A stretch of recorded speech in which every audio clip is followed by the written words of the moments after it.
Welcome back. Years ago, Simisola Okai wrote a book about finding love called Waiting for the Ice Cream Man. Now she found love. She's juggling motherhood, a career, and 3 growing boys. She's written a brand new book called I Want to Be a Mummy When I Grow Up, Lessons of Faith and Hope. Her goal is to help mums feel a little less alone and to encourage others to trust God with their dreams. Welcome, Simi. Thanks, Muyiwa. Thank you so much for joining us. So, Simi, you're a TV producer, you're a presenter, you're a script writer for a Superbook and other things, and then 3 strong men you care for, and 1 stronger man you care for. 4 men in your house. How do you juggle career and at home? That's a great question, and one I'm still trying to figure out myself, honestly. But it really is take it day by day.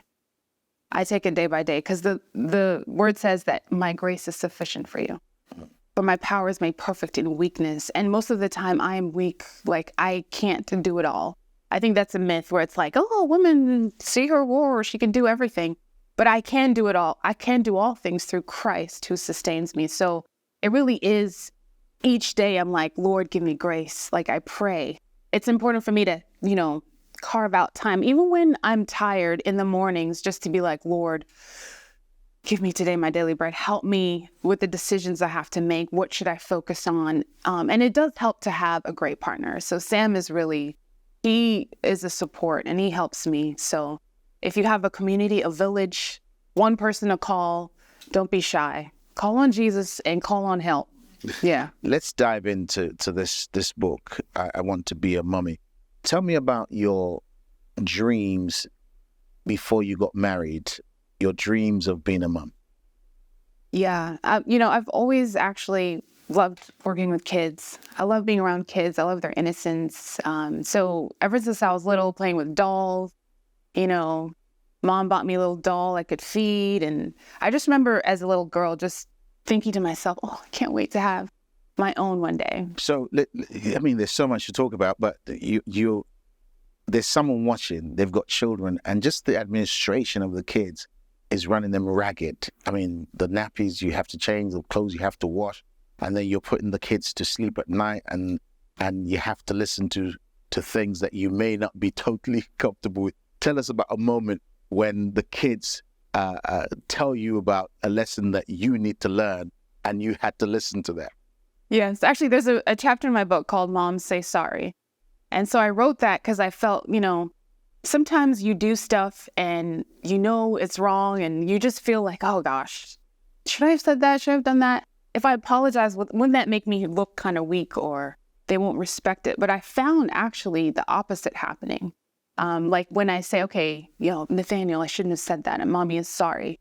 Or I shouldn't have gotten so mad. Because, there's a story I wrote in the book about, we were just talking about, the fruits of the Spirit and what do we have? And one of them, I asked my kids, so what do you think Mommy should work on? Because first they said, gentleness, you have gentleness. But they said, Mommy, I think you should work on your self-control. And your patience. You yell at us sometimes.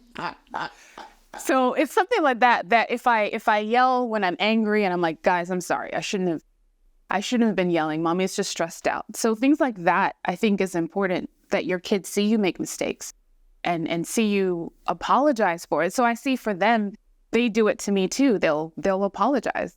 And the book is full of secrets and some spiritual principles. Yeah.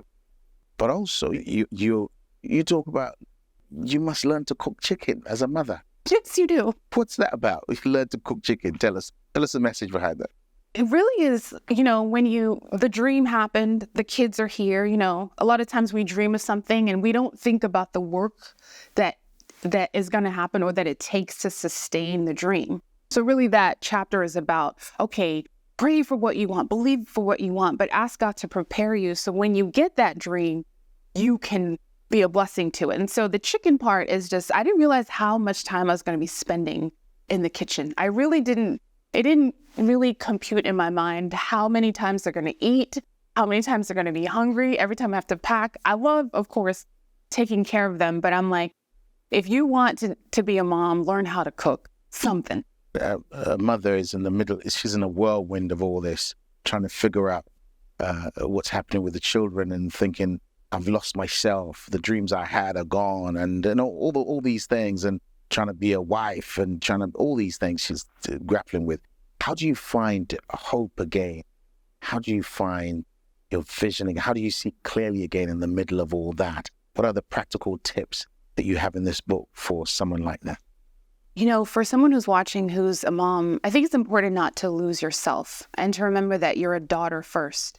And even if you want to be a mom and maybe that never happened and you have a dream and it didn't happen, just know that you're loved, you're enough all by yourself. And I think for me, no matter whatever I've gone through in pregnancy or the difficulties that's happened, God's always reminded me that his presence is the distinguishing factor. His presence is what makes a difference. His presence sustained me when I was a kid and having dreams.